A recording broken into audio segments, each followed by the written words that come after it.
Friday on the show, I started our 9 o'clock hour saying, like, Trey Lance is not going to be a 49er. Like, he's going to be traded, but he might have this opportunity tonight to showcase his skills. It didn't even make it to nighttime because around 6 o'clock Eastern, he gets traded. And my big takeaway is that, Jerry picked up the phone and went after Trey Lance. It wasn't John Lynch begging someone to take Trey Lance on. And a fourth-round pick, to what Kyle Shanahan said, is, I think, better than what I expected, considering they had already buried him third on the depth chart, and you're looking at it as, all right, why would I want, at that value, at that money, of the guy who isn't even worthy of your second spot? Just take a look at the Trey Lance playing experience in San Francisco and how wild this is. He was the third quarterback taken in this draft, and look at all of the other snaps taken by those other quarterbacks taken in that draft. And now, part of that's injury, part of that is circumstance, part of that is timing. Jimmy Garoppolo wasn't giving up that job once he had it that point, and then Brock Purdy wasn't giving up that job. For Trey Lance to be traded for a fourth-round pick is a lot better than Trey Lance being traded for a seventh-round pick, but for them to trade a former number 3 overall pick who has only been given that much time to even play on this team is a wild what if. A wild what if. Now, we know all the ships in the night and the sliding doors and how it all worked out. But, what if Trey Lance is still a really good quarterback in this league? And what if, whether it's with Dallas or the team after that, what if he's worthy of the number 3 overall pick? We just hadn't seen him enough to make that justification. So I'm amazed this happened the way it did when you look at it from 2 years ago when they traded up to go get him, and it was the biggest story of draft weekend in 2021, to now it being officially over and him being a backup on the Dallas Cowboys.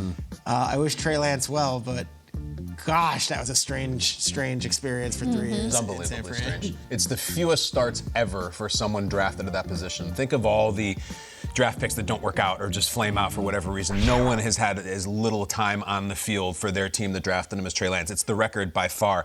When it happened, there was a lot of anticipated reactions, a lot of people just absolutely skewering the 49ers, who sure deserve some, but I'm seeing a lot of worst draft pick ever. Yeah. I don't think it's that at all, because they did not get rid of Trey Lance in a vacuum because they don't like him or because he stinks.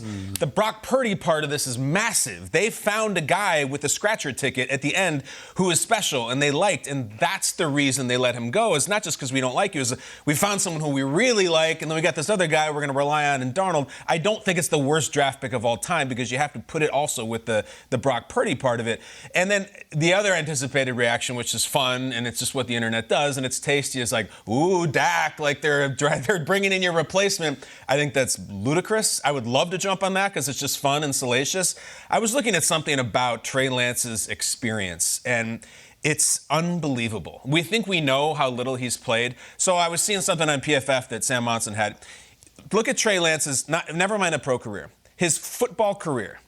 Add up the passes he's thrown in high school, college, the NFL preseason, and the NFL regular season. His whole football life, it is still fewer passes than Geno Smith threw in the league last year alone. Wow. That's it. Just in one season. Wow. This goes back to, I'm on junior varsity, college.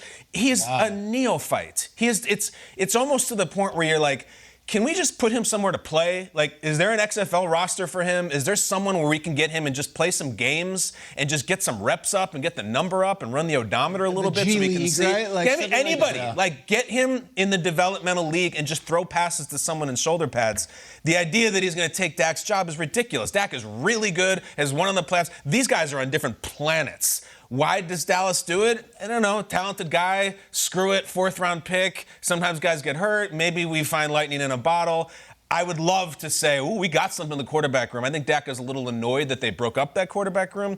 But other than that, I can't jump on the Dak's on the hot seat thing. Not for Trey Lance. Not now.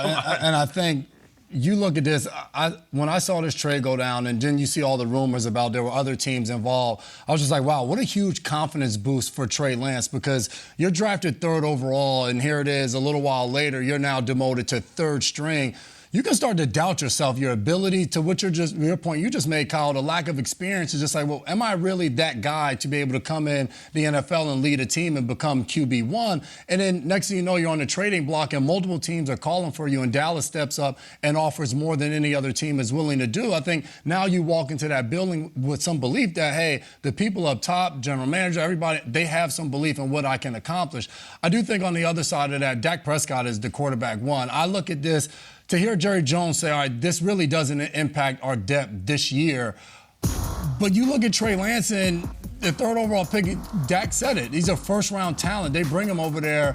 At some point, he maybe dazzles next year in the preseason, the year after in the preseason. This isn't anything that's going to pay dividends. To his point, this year, you're bringing this guy in to come here, learn this offense. He's sitting behind Dak Prescott, possibly behind Cooper Rush as well, but you're learning the Dallas Cowboys offense. And Dak sounds annoyed because Will Grier just lost one of his guys. And I think when you're in a position group, especially a quarterback room, the continuity that's built up amongst those guys of you get off the sideline of your Dak Prescott, you sit down with your quarterback 2, your quarterback 3, and you're looking at that Microsoft Surface and you're talking about every single thing you've talked about throughout the course of the week, and you start to really build strong relationships of guys being able to challenge one another, help one another, and now you just lost a guy in Will Grier, now you're getting Trey Lance, like, oh yeah, exciting, but just like, well, this guy hasn't done anything yet. How does he help our team right now as we're trying to go win? So a very fascinating thing that just transpired with him being there, but hey, competition as the cream rises to the top. And I know this is in the weeds, but to your point, like, they got to go out to dinner, they got to get to know each other, like that. Like, they have to restart on a quarterback friendship that takes a lot of trust and communication style to know each other for it to turn out well. Yeah, I was a little triggered when Jerry Jones started in. I'm like, it could pay dividends for us this season. It's like Cooper Rush went 4-1 for you last year when he had to go in for Dak Prescott. Like, how is it that you are flirting with the could be this season? Yeah, I don't know what the dividends are this season. Exactly. Which, like, if anything, what do you mean, Jerry? That's the only thing that if you're a Dak hater, if you will, like, you would really hang you use your... them in packages and say you can run with them and say let's use them as a But kind of why would you do guy? that? No, I don't think so. No? He's not. Because he can really run. Yeah, Dak's really good. Like, you leave Dak in the field. He can run. He can. He can run. Yeah. I know why we care. I'm hoping that for Trey Lance's sake, frankly, this just goes to he's the third quarterback on the Dallas Cowboys, and like that's it. And that I want to let him develop, but I don't want to care until he's like in my face. Like, I got to read your highlights. I have to know what you're about, because we just have not been confronted with that. Sure. Yeah. Why do you think Dallas does this? Like, what? Just because he's a bargain and he's talented? I'm like, excited there's a lot for of guys next like year preseason. 4th round pick is not nothing. I know. Like, that's a real thing. So why would they do you're that? Saying third, like the Niners could have him as their third. I think he's going to compete with Cooper Rush for the 2. No doubt about it. And Already this season. Oh yeah. I think you come in there. You're a former number 3 overall pick, and I think scouts all said slam dunk 1st round pick. Like, he's in there.